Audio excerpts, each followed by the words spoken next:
Imagine arriving in a place where silence isn't just the absence of sound, but a constant, unsettling presence.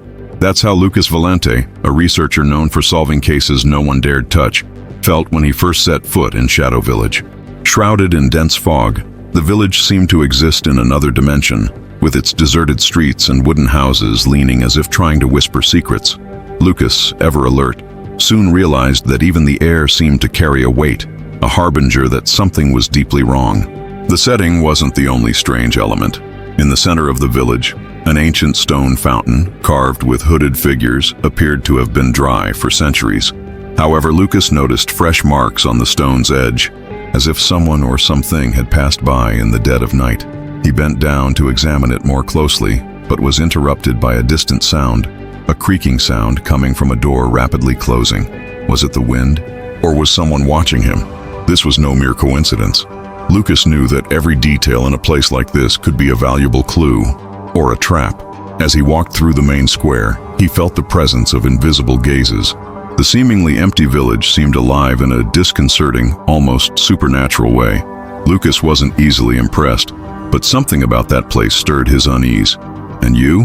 What would you do if you felt like every shadow around you had a story you'd rather keep hidden? The call that led Lucas to Shadow Village came from an unknown resident, a man who identified himself only as Marcos. He spoke in a hesitant, almost muffled voice, and described a series of disappearances occurring in the village. But the detail that truly caught Lucas's attention was the last sentence spoken before the line went dead. They don't just disappear, the shadows take them. Lucas, who always sought logic in everything, knew that behind such a mysterious phrase lay something more concrete and dangerous. Soon after arriving at the village, Lucas found a note left on the door of the only available lodging. Written in hurried handwriting, it simply said, "Search the woods to the north." They started there.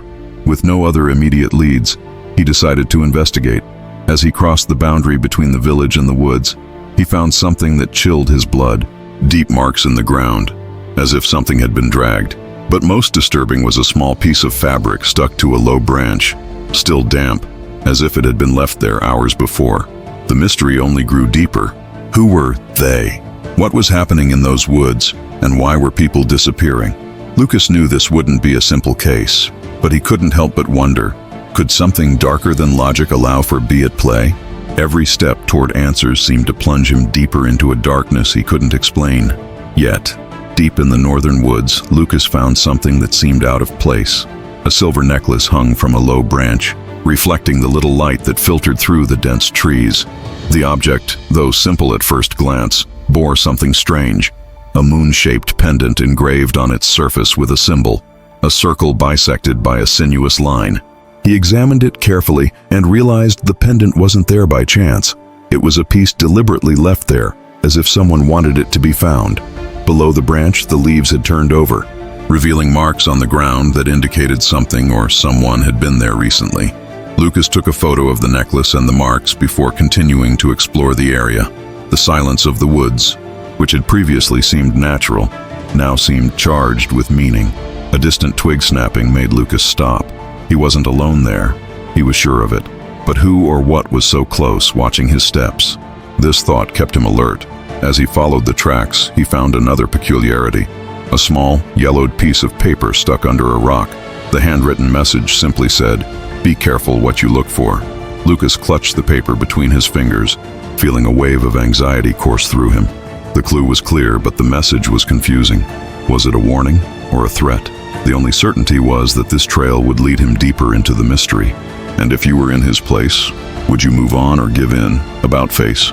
Back in the village, Lucas began interacting with the few remaining residents. The first was Antonio, an elderly carpenter who spent his days in his workshop near the square. With calloused hands and a gaze that seemed to carry decades of history, he quietly remarked, "The shadows. They don't forget. They never forget." Antonio seemed to know more than he was saying, but Lucas's every attempt to deepen the conversation was met with silence or evasions.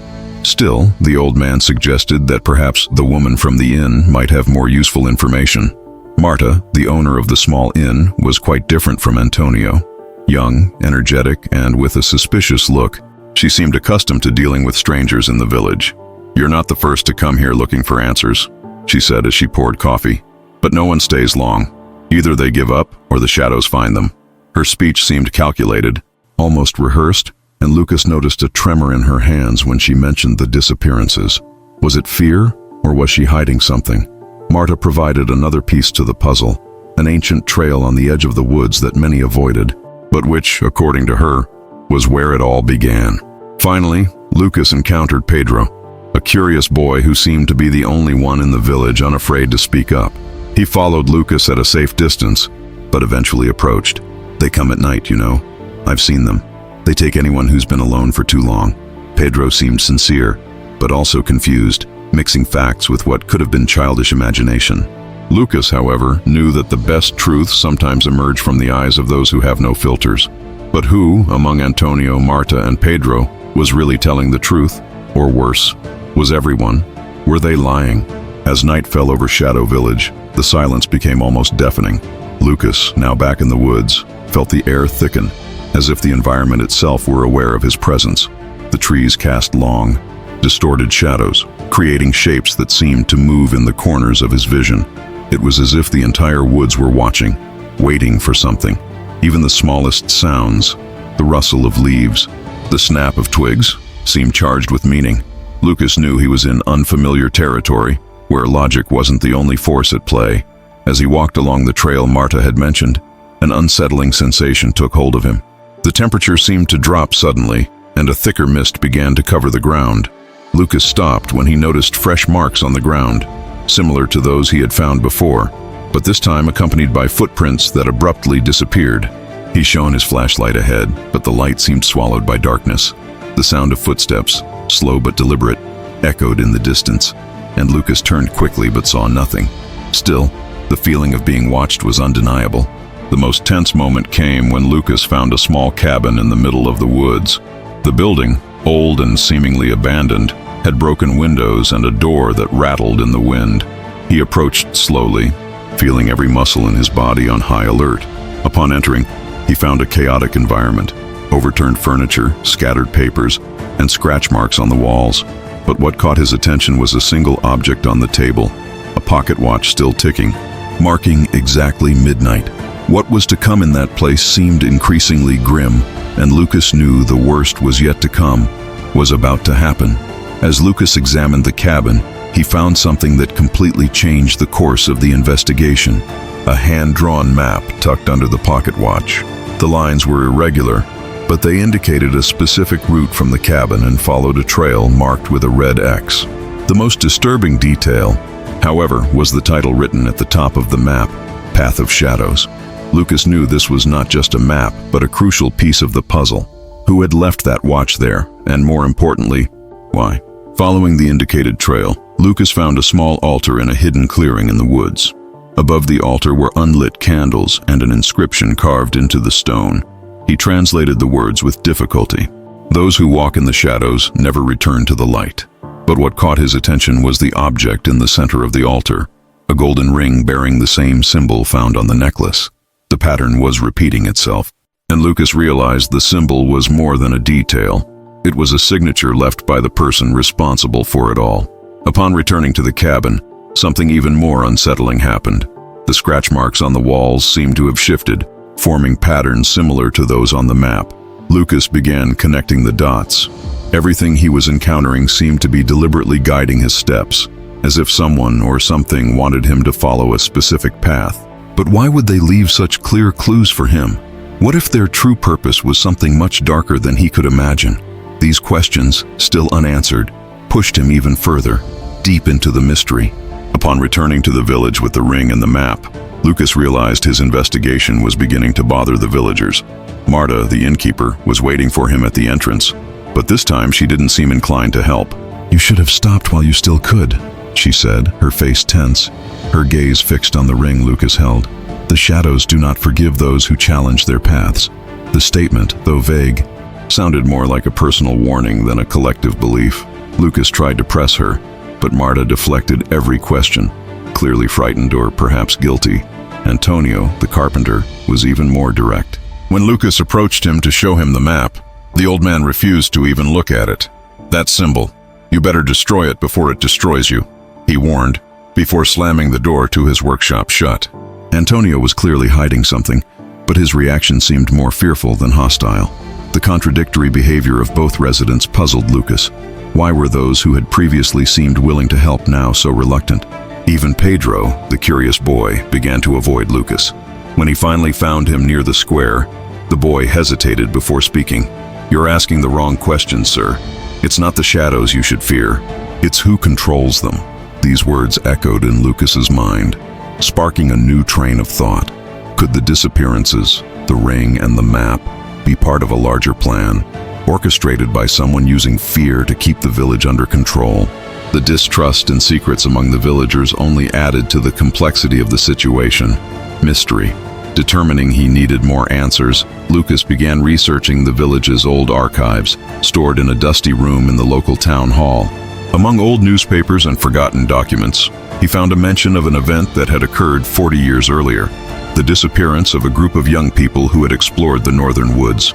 The case had never been solved, but one detail caught his attention. The descriptions of the markings found at the site were identical to those he had seen on the map and on the altar.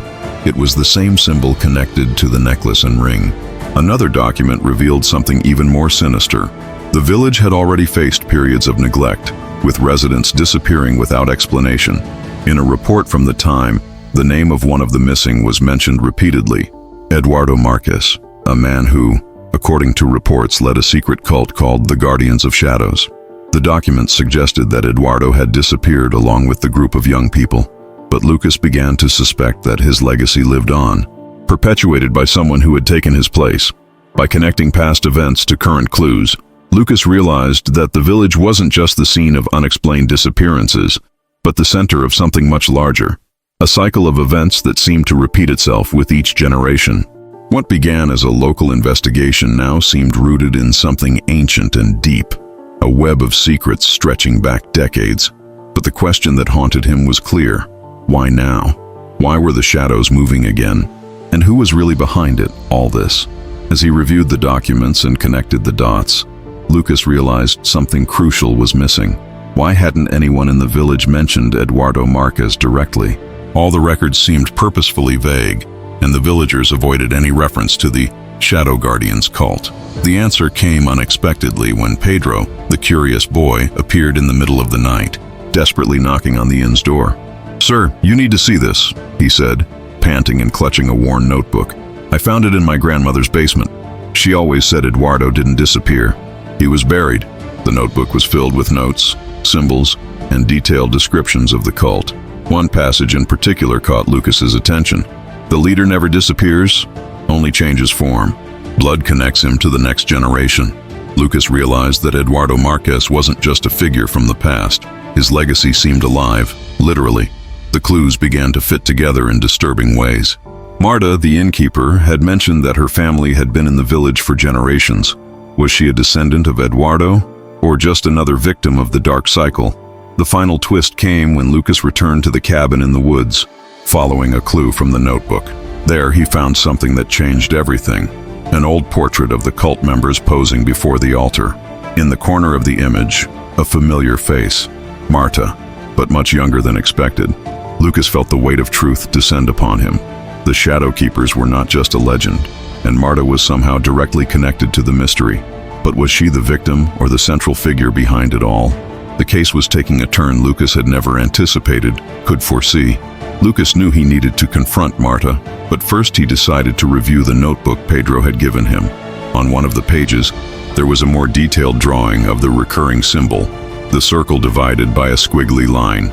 Below, a cryptic phrase was written: "Shadows do not walk alone." What seemed like a simple riddle revealed itself to be something much more meaningful when he remembered the phrase on the altar. Those who walk in the shadows never return to the light. The connections were clear, but the symbol's purpose remained unclear. Then he found what he was looking for, a reference to a hidden underground chamber beneath the altar in the woods. Following the notebook's instructions, Lucas returned to the altar during the night. Using a flashlight and improvised tools, he managed to open a hidden entrance beneath the central stone. The underground chamber was covered in inscriptions similar to those found in the notebook, but one stood out most: "The moon divides and the shadows choose." In the center of the chamber was a wooden box engraved with the same symbol, locked by a system that required the ring and necklace to open. Lucas positioned the items, and with a subtle click, the box opened. Inside the box, he found what appeared to be a list of names, including the villagers and symbols marking some of them. Marta and Pedro were among the highlighted names, but more disturbing was another detail. Each name was linked to a date, and most coincided with disappearances recorded over the years. The clue was clear. The cult didn't just select its victims, but followed a cyclical pattern. The question now was, why was Marta connected to all of this? Was she helping or trying to escape this dark fate? Upon returning to the village, Lucas confronted Marta directly. He placed the notebook and the list of names on the inn's table, fixing her with an intense gaze. "You knew all along, didn't you?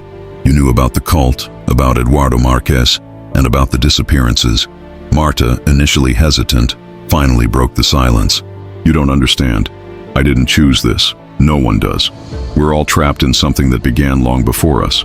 Her voice was filled with fear and resignation, but Lucas knew there was more. He needed to push her to the limit to get the answers. Marta revealed that her family did, in fact, have a direct connection to Eduardo Marquez, but that she wasn't the cult's leader, just a pawn in a much larger game. According to her, true power lay with someone who controlled the Shadow Village, invisibly guiding events. Marta refused to reveal this person's name, but Lucas sensed she feared more than exposure.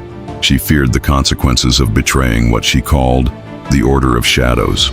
"If you continue, there will be no going back for any of us," she said, almost pleadingly.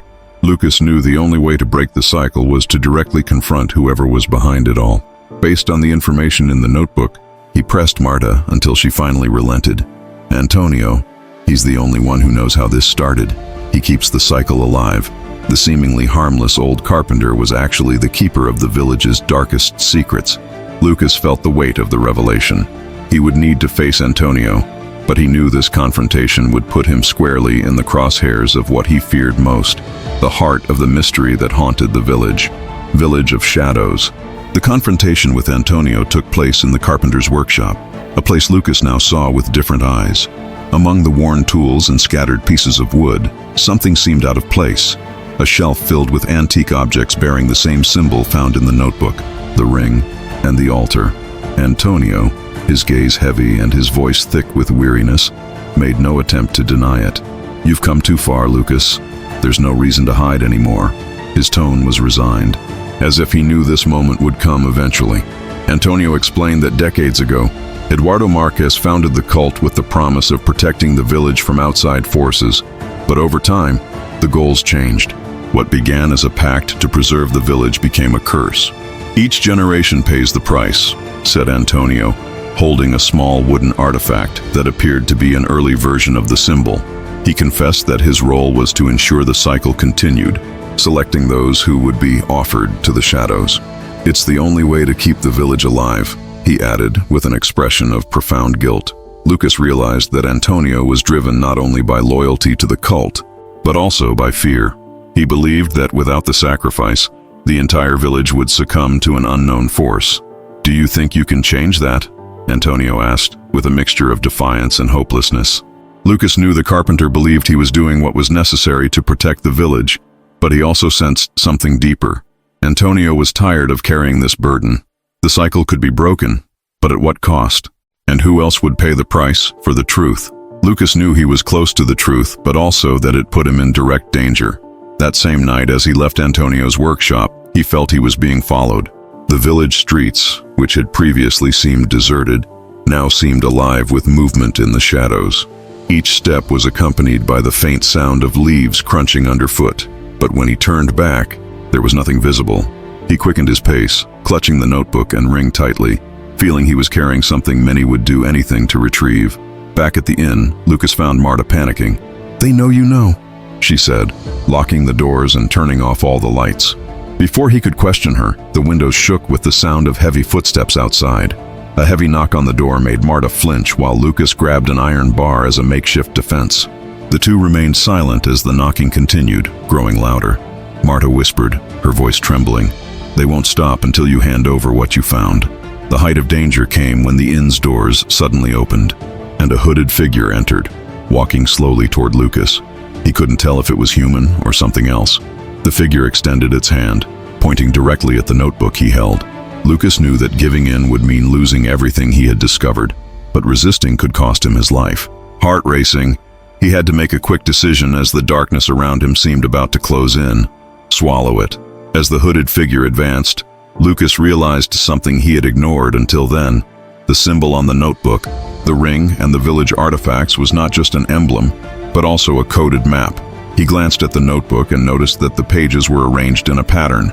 With a quick movement, Lucas pulled the flashlight from his pocket and shined the light on the notebook's cover. In the direct light, the symbol glowed faintly, revealing hidden details, marks that indicated a specific location within the woods. Lucas used this moment of distraction to escape the inn, leaving Marta behind, screaming at him not to go. He ran into the woods, following the newly discovered map in the notebook. Upon reaching the indicated location, he found a large circle of stones, the central altar now illuminated by an unearthly light from the moon. He realized he was at the heart of the ritual that sustained the village's dark cycle. But there was something more. The altar was surrounded by hooded figures, including Antonio, and to his surprise, Marta. Then came the twist. Marta revealed that her role had always been to lure outsiders like Lucas to the altar. He wasn't an investigator cracking a mystery, but rather the final piece in the cycle. "You are the chosen one this time," she said, her voice cold and calculated. Lucas understood that he wasn't there to interrupt the ritual, but to complete it. The hooded figure he'd seen at the inn removed his hood, revealing the face of Pedro, the boy he'd thought was an ally. "The shadows always choose," the boy whispered, as Lucas realized that all the clues had led him exactly to where they were, wanted, even surrounded, and seemingly without escape. Lucas began to connect the pieces clearly. The cycle that so haunted the village was not just a ritual to keep the shadows satisfied. It was a carefully orchestrated manipulation by those who controlled the village. Eduardo Marquez had created the cult, but his followers perpetuated it, using fear to justify sacrifices and maintain their influence over the place. Lucas understood that the shadows were not supernatural entities, but a symbol of the power they wielded in the shadows of history. On the altar, he noticed inscriptions explaining the cult's true purpose, not to protect the village, but to preserve a valuable secret hidden beneath the woods. The victims, as Lucas now knew, were a distraction, a way to keep curious onlookers at bay while the cult leaders protected what truly mattered. Lucas, however, had something no one expected: his intuition. He used the patterns discovered in the notebook and the map to activate a mechanism on the altar, revealing a hidden entrance beneath the stones. This was where the truth lay buried. While the hooded men tried to stop him, Lucas used his observation skills to dodge and reach what lay beneath the altar, an ancient safe containing documents and artifacts that exposed the cult's deception. Among the papers was evidence that the village had been controlled for centuries by hidden interests, all disguised as protection against the shadows. Lucas, even amidst the danger, I knew that finally had solved the mystery. But the question that remained was, could he escape to expose the truth? With the evidence in hand, Lucas managed to escape the altar, but not without leaving deep scars on those left behind. Marta, who had previously seemed torn between fear and loyalty, now found herself exposed as an accomplice in the dark cycle. Without the control that the shadows and the cult had granted her, she was left at the mercy of the residents themselves, who began to question the traditions they had always accepted without question. Antonio, the keeper of the secret, finally admitted that he no longer had the strength to continue with the burden he had carried for decades. He isolated himself, unable to face what he had helped perpetuate. Pedro, the boy Lucas had thought of as an ally, turned out to be a tragic piece on the board. Used as an instrument of the cult from an early age, he now faced the harsh reality that his innocence had been stolen. The village, in turn, began to feel the consequences of the truth being revealed. Some residents, previously submissive, began to question their beliefs and traditions.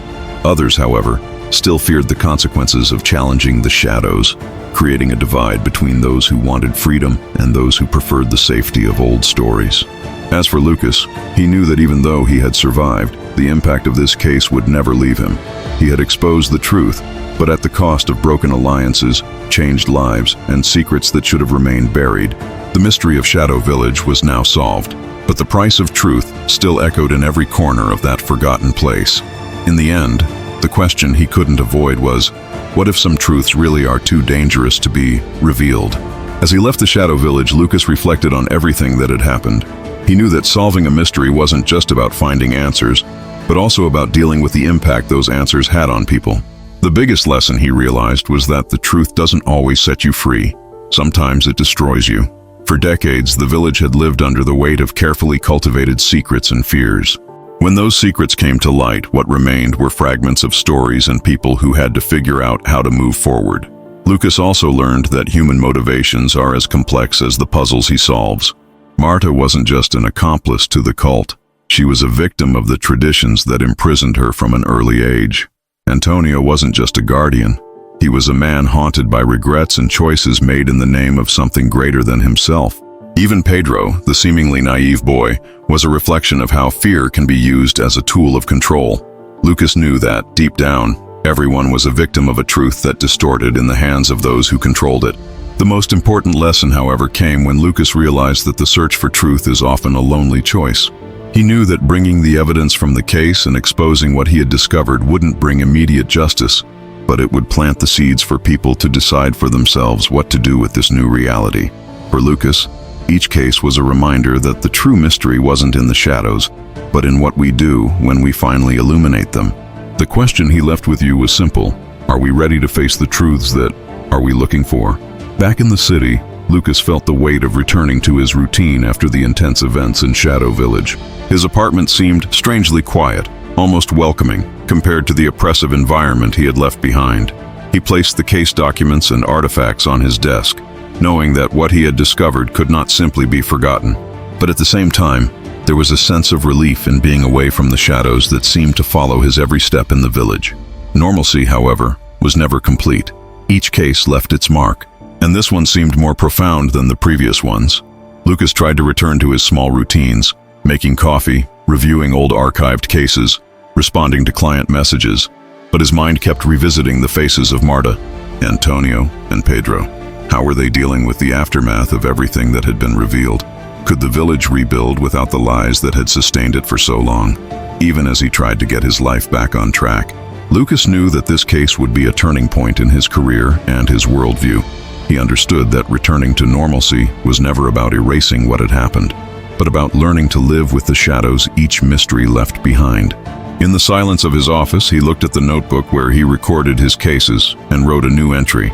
The truth never goes back, but always moves forward. And so, he prepared himself for the next enigma, knowing that the shadows might be waiting just around the corner, any corner. While Lucas was organizing the documents for the Village of Shadows, an envelope was slipped under his apartment door. He wasn't expecting any visitors, and no client had any pending cases. Opening the envelope, he found a photograph. It was old, black and white, showing a group of people in a grand hall, unfamiliar faces, except for one. In the corner of the image, partially hidden in the shadows, stood Antonio, the village's carpenter. He looked younger, but his gaze was unmistakable. On the back of the photo, a cryptic message was written. Not all shadows are left behind. Lucas felt the weight of the message immediately. It wasn't just a reminder of the case he'd just closed. It was an invitation, or perhaps a warning, that the mystery was far from over. He checked the photo again and noticed a detail he'd previously missed. The shadow symbol, discreetly carved into a frame in the background. The place looked like a mansion, but where was it? And who had sent it? Lucas knew the answer was waiting for him, and that the journey back into the shadows was inevitable. Notebook in hand, Lucas did the one thing he always did when a new mystery knocked on his door. He began to write. He knew that each case was more than a challenge. It was a step toward understanding something bigger.